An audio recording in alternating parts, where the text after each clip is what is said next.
It's Robin, RS Island Crafts. Welcome to my studio. This is my Whip It Wednesday video where I show you the creative goodness I worked on in the past week. My creative mojo has been slowly coming back, but I'm actually tampering it down right now and not letting it go totally crazy because I wanted to work on some of my whips. My most recent whips that have been sitting over there on the other table in a basket. I have others in the fabric room that we'll work on those next year. Now, finishing an older whip does feel good, but I don't know, I just feel great satisfaction of finishing a recent one, probably because I'm still in love with what I was working on. But before we get to those, thank you so much for watching my videos and leaving such lovely comments on the sewing machine cover with the reversible butterflies and the little ties on the side. Honestly, I didn't think I was going to be overwhelmed and thrilled by this project. It's just a simple thing, a placemat basically, just 2 pieces of fabric and a little extras. But when I set it on the machine, now I know of course the fabric makes a big deal about it too, but there's no quilting in it, so it's just a fusible fleece, and that smooth look sitting on top of my machine, I thought that looked really sharp and I liked it. And if I was still the type of crafter where I needed to have my sewing machine out in the public family area, I think by adding a simple cover like this just made such a huge difference. And I was really excited that I had twill tape that matched my butterflies. Before we go any farther, I left myself a little note up there on my calendar, and I already forgot to tell you guys, thank you so much. We hit 40,000 subscribers. I won't clap really loud in case anyone's wearing headphones, but yay! Thank you guys so much for being part of my community, to be my friends here, to hang out and watch my videos, again, to like them and leave the lovely comments. And for those of you that are able to watch them from start to finish, you guys are rock stars. So thank you so much, and I can't wait till we hit 50,000. When we hit 50,000, we are going to do a giveaway because somehow in my head, I have 50,000 subscribers, meaning that you are a real YouTuber. Now, I know you guys will tell me I'm a real YouTuber, and I get all that, but sometimes we get these little notions in our noggin, and to be considered a serious YouTuber, 50,000 is like the thing that I've been striving for. So once we hit that, it's going to be like a huge milestone for me, halfway to that silver play button of 100,000 subscribers. I would love to have that silver play button. I think any YouTuber really would. But if we're halfway there and I'm a real YouTuber, then I think we need to have a big giveaway. But until then, let's keep working on our whips. This is the economy block that we did during the live stream recently. Now, I've put most of these in the shop. I still need to add this one in the shop and a couple things here and there, but you'll see most of these are already in the shop. A big, huge apology though, my photography skills are terrible, and I also took pictures on a gloomy day, which it is what it is because every day has been gloomy lately. Even this week, we are coming out of our rainy season. We've plateaued and we're going down. Yet we've had over 10 inches of rain every month during the summer. We have more rain this week, so every day has just been gloomy and hard to take pictures, but if you want to see what it looks like in almost real life, just come back and check out these videos so that you can see the colors. I use as many lights as I can and natural light, and I use white backgrounds, and I edit them and everything like that, and it's just so hard to get it to be the real color. So on my binding, I went ahead, and it's a scrappy binding, so I took a lot of the different fabrics that were in here, and then I just sewed them together. I had a viewer mention to me that I talk about scrappy bindings a lot, but I never actually show you guys how to actually make them. And on my apologies, I just never thought about that. So you can look forward to probably a bonus video coming up soon where I show you how to sew scrappy binding, just in case anyone is interested in that, for those of you that might be new and you've never used scrappy binding before. So I thought this was fun. I listed this as a table runner or a sewing machine mat. It did come out a little bit larger than I expected, so this is big for a sewing machine mat, but you would have plenty of room to use a corner of it as a mug rug while you're sewing. Not that I would do that because I tend to be a little bit clumsy. So my drink is on a separate table that I can't nudge or anything like that to protect everything. I also finished up the orange peel. And there's the backing I found for that. And the binding was just perfect for this one. It just seemed to be just right. A lot of times, this is a batik fabric for the binding that I received in my advent calendar last year from my friend. There's been so many times that I've gone into the stash looking for a batik to go with the rest of my batiks, and this has been just the perfect fabric. It's not too light, it's not too dark. It's purple, you can't go wrong with that. I stitched down my binding with the buttonhole stitch to match these. Oh, there you can see the quilting too. I just used the wavy stitch down each of the seams here, so going in the horizontal and vertical. It's just a nice little mini quilt. I don't think they need a lot of quilting. I'd first thought about doing some free motion in here, and I actually started doing that and making it nice and tight so that the orange peels would pop. But I decided I didn't like how dense it was, so I pulled it all out. I only did a little bit. You can really tell early on sometimes. Other times you have to do the entire quilt to realize it's the wrong quilting. But I thought that worked out really well for this one. Again, these are all in the shop. I finished this one also. I was a little stumped on quilting for this one. I had an idea right off and I thought, no, that's not gonna be right. You need to put more quilting to it. But based on the size and the batting that I used, I only need to quilt it every 10 inches. So it's actually a hand's width apart, which for me is 4 to 5 inches, depending if you count the thumb. So what I did is I just stitched on this little, I'm calling them like a butterfly or a kite tail. Now, if you notice, there's some red popping through. I wanted to use red in the bobbin to match the back. I didn't want the back to have these big white bits sticking out on it. I wanted it to be just red, even though it's gonna go on a table or the wall or however you use it under your sewing machine. So I was just being a little particular. It's not gonna be seen unless you take it up off the table or the wall. And I thought, well, that's bad because you have a tension issue. You shouldn't have the red popping up. I started by doing these along the outer edges first, and I noticed that when I stitched through an area where the seam allowance is in the white, that the red didn't show up. And when I stitched through the part where the seam allowance came over into the colorful areas, then the red popped up. And I thought, I wonder if it's an issue like that because the more layers you have, the less chance of it pulling the bobbin up. But then the more I started doing it and the more I started seeing this little red peeking through here and there, I started to actually like it. Yes, it's an issue with the tension on the bobbin and all that, the combination between the top bobbin and the top thread and the bobbin thread and all that. But it holds it together. It's perfectly fine. It just has that little bit that you can see the red popping up, and probably it's more of an issue that it's white fabric than it is a tension issue because it looks pretty good to me. But I liked it. I liked that little bit of red highlight. I had thought about using red completely and stitching it all the way around and just letting it pop on that white, but I knew that was going to be too much. So that has that little bit popping up. I thought, you know what? I kind of like it. And with the cotton batting, once you wash it, it's probably going to shrink up a little bit in there and get all crinkly, and it really won't matter that much anyways. You're really going to look at this and see all of those great fabrics and designs on there more than you're going to notice the little reds.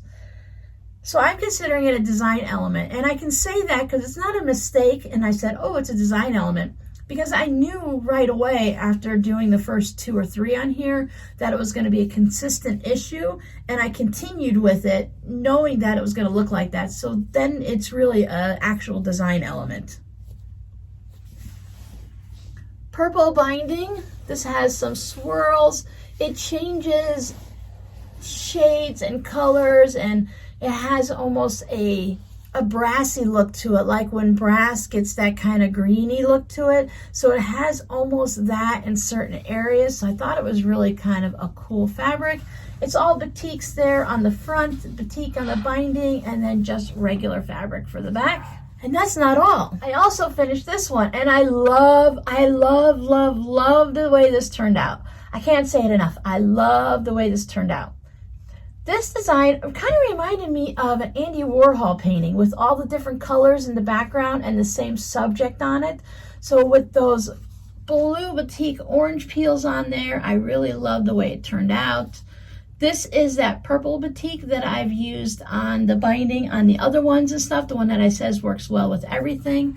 I had enough of this blue fabric, the royal blue, to do the binding, so it actually frames it up nice.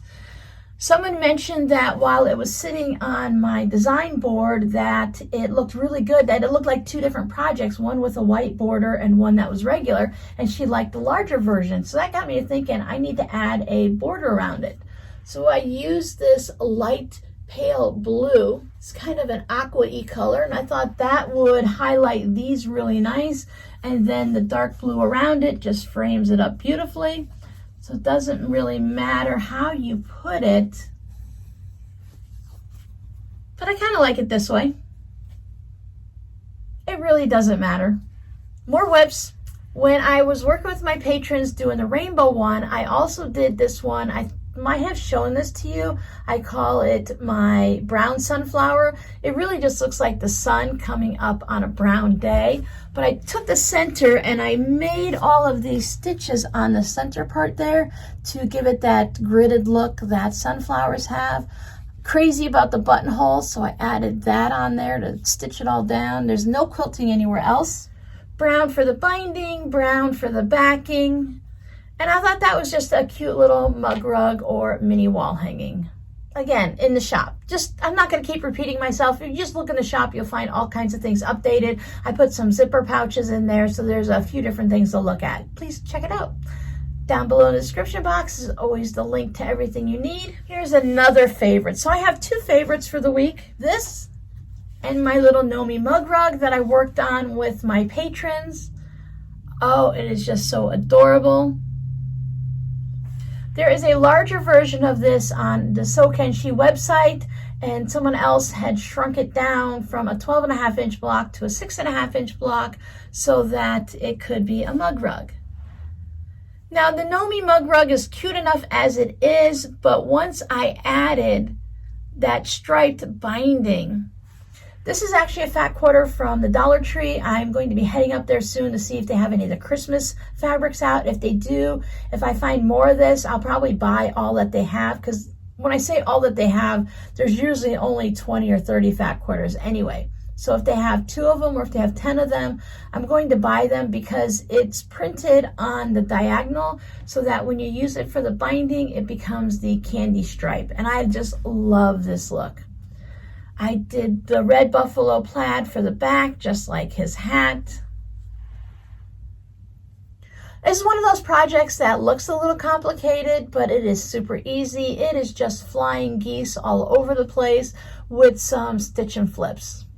Now, last week I made 30 holiday themed or fall, autumn, Halloween, Christmas themed little note cards like I make, and I haven't shown them to you because I also made 30 envelopes inside out so that when they fold it up,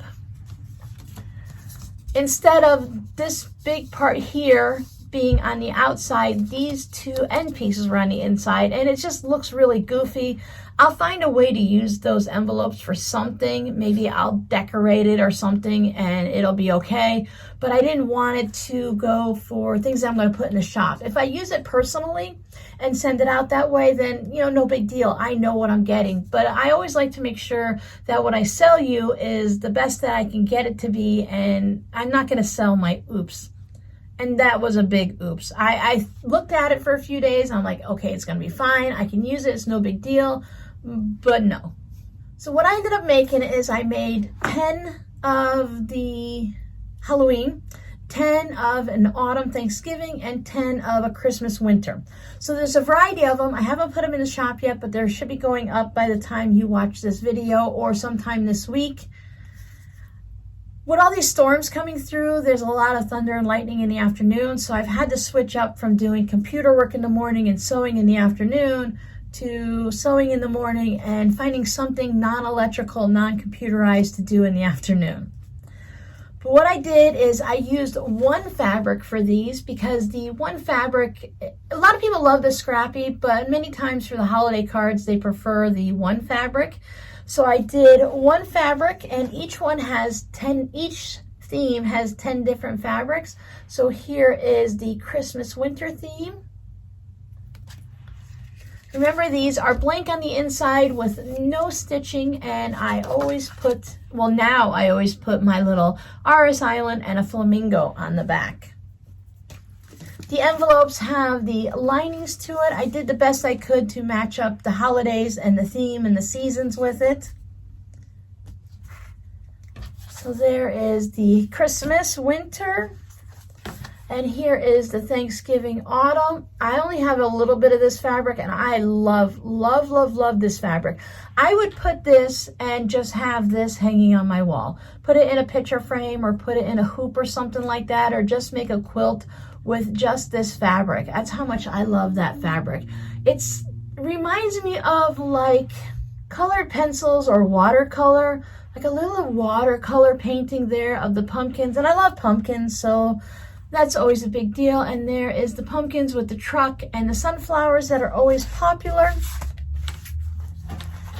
And here, remember, there's 10, so everyone's different. I just didn't want to pull all of them out of the envelopes and take up too much of your time. But here is the Halloween. So I have the witch. I made a tote bag using this at one point. And then here is somebody's scraps that were sent to me, and it's a bunch of spiders on their little vines.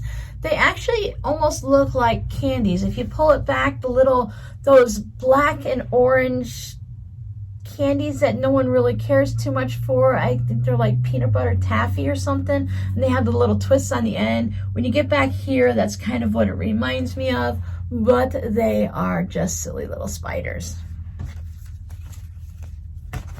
I'm going to list these as individual cards with a limit of 10, so if you want to purchase one or if you want to purchase 10, I won't be listing it to where you can choose which ones you get. You're either just you'll choose your season or holiday, but you won't be able to say, can I have the mittens one?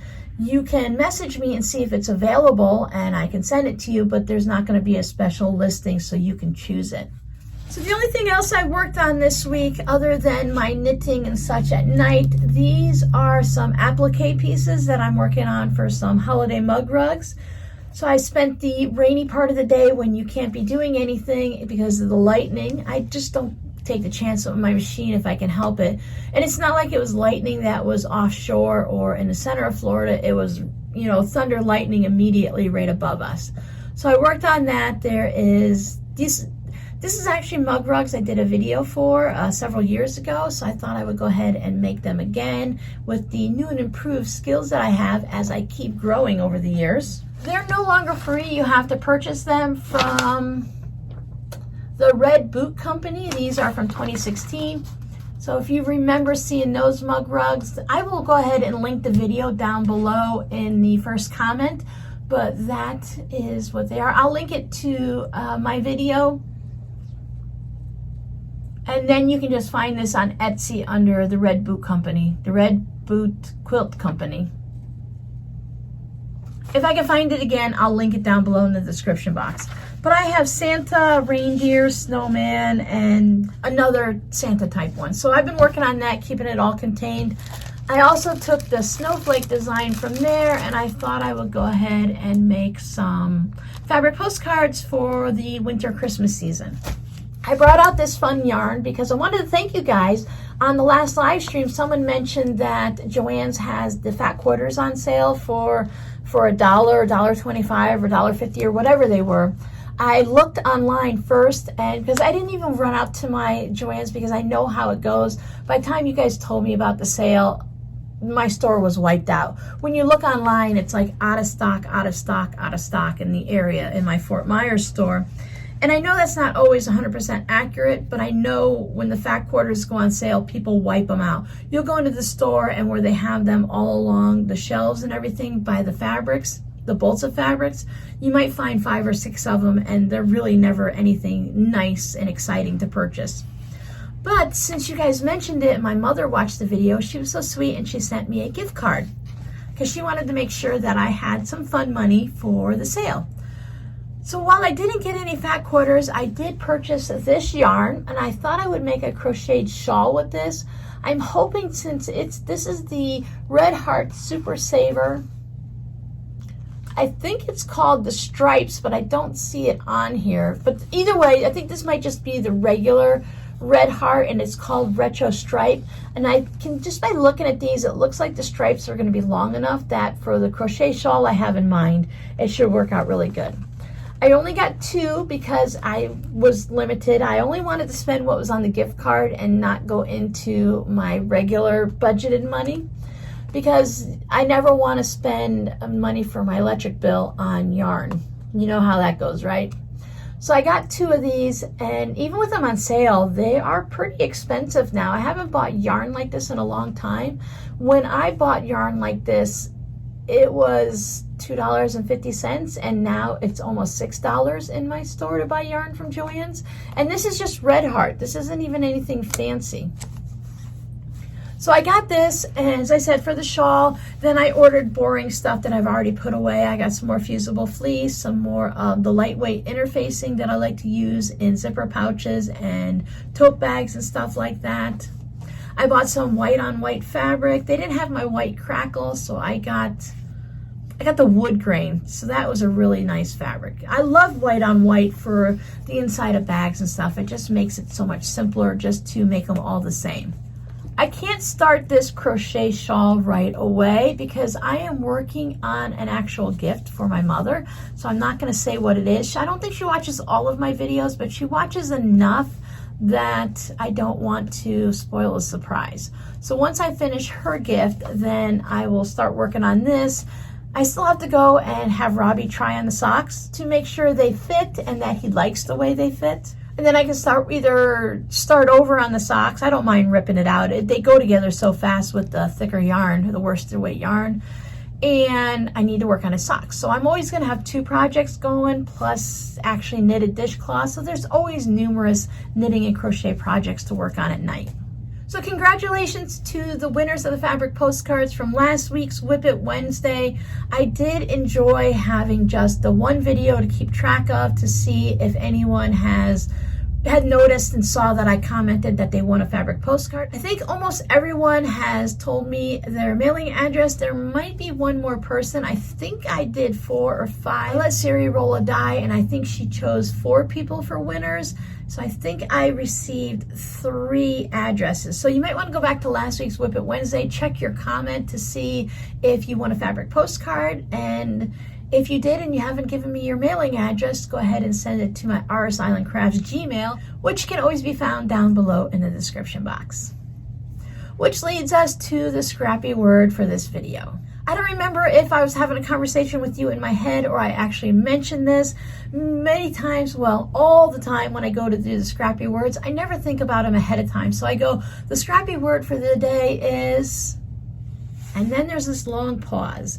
And I look around and I try to come up with something that goes with what we're working on, but it's not super obvious that everyone who leaves a comment would just use that anyways. So there's always a long pause, and I have to come up with the word, and then I just delete it out. So there may be many times where you'll see me say, the scrappy word of the day is, and then maybe when I come back, I have a different angle, or you can see a pause, or I shifted something on the table, and yeah. So the scrappy word for today is pause. Let's go with retro. This is a little bit bright for what I think of as completely retro, but I really hope that this is going to come out and be this amazing shawl that I think it is. If I need more, I can always order more. Michael's has it, Joann's has it, Walmart has it. Otherwise, I'm sure I can just get it online. I will just have to pay full price unless I have a coupon. But I think this would be really cute, and I think this would be really cute as a baby blanket too, whether it's knit or crocheted, if you did it on the diagonal or just regular side to side. So I might have to pick up some more. I love the Red Heart Super Saver Stripes yarn. This is just a regular that has a stripe. As far as I can tell, I could be totally wrong. Normally it says stripes right below here. And I love all the colors. They're always fun. They have longer stripes. They're not variegated. They always have the longer stripes. So it makes it for a really fun project. You can actually crochet like granny squares until you get to the next color. Then cut your thread and start a new one. So you can make an entire blanket out of just one color, not one skein, maybe a small one. And if you'd stop just every time, so all of your granny squares would be different, but they would all be from the same colorway. So I hope you guys are finding time to get something creative going on. I know many of you are coming into your fall autumn season, and that means getting your house ready for the winter, shutting down your yard and your garden and getting that all cleaned out. Down here in Florida, I'm totally opposite of you guys. I am opening everything up, getting ready to prepare for the autumn and winter. Well, our winter is more like an autumn for you guys. It hasn't been cold for the last several years, and I'm not expecting anything exciting to happen this year. There's no sweater weather here, and if it is, it's very short-lived. But it's time for me to clean my screens. I need to rescreen some of them that I just didn't get to last year, so that when I open up the windows, I don't get any of the little no-see-ums or bugs coming in, and over time, the screens just deteriorate from the sun, and when I open the windows, the cats like to put their claws in it, just to put their claws in it for no good reason, or they chase the little lizards, especially here in this window because I have everything planted on the porch. I have all these secret hideaways. I put special rocks for the lizards to hide from the birds, so they always like to come out on this window to get some of that sun on them. I'm pretty sure they're just like anything else, like snakes and stuff, where they're cold-blooded. I'd have to double check, but they like to come out in the sun and warm up. They love to sleep on the hibiscus at night. I'm getting ready to gear up for Christmas for the shop, which is why I've been working on all of these WIPs and everything to get them out of the way. I have a list of Christmas items, plus I need to finish up my friend's Advent. We are doing the friend Advent again this year, so there will be another set of videos for you guys. So there will be Advent videos all through December, well, at least till after Christmas, where every evening at 7 p.m. you'll see me opening up what I received from my buddy. But I also know that you guys want to see what I send. So this year, as I'm packaging up her package, her Advent stuff, I will record a daily video of what she's going to open. It'll all be numbered so we know exactly what she opens and we won't ruin any surprise. But that will start on the 2nd. So the day after she opens it, you guys will see what she opened. And that way she has all day to open it and decide when she wants to open it. So on the 2nd, you will start seeing what she got. On the 1st, you will start seeing what I got. As long as we both get our Advent packages done in the mail and the mailman delivers it in plenty of time. Then you never know. There's always something up in the air that could change a plan. So I have rambled long enough. I hope you guys enjoy the longer WIP video this week. You haven't had one like this lately because I haven't done anything. You haven't seen a longer WIP It Wednesday video where I've rambled on because I just haven't finished or worked on very many creative things. Sometimes you just have to buckle down and do your administrative work and do your household chores, and other times you get to have fun. So I hope you guys enjoy. Totally lost my train of thought. Whoever just made a purchase in my Etsy shop, thank you so much. I appreciate your support. So I hope you guys get some time to do your administrative and your business stuff around your family or for your job, but you also have time to do a little bit of creative stuff in between taking care of your garden and your yard. I will see you guys in the next video. Thanks for hanging out with me and staying all the way to the end of the video. Bye.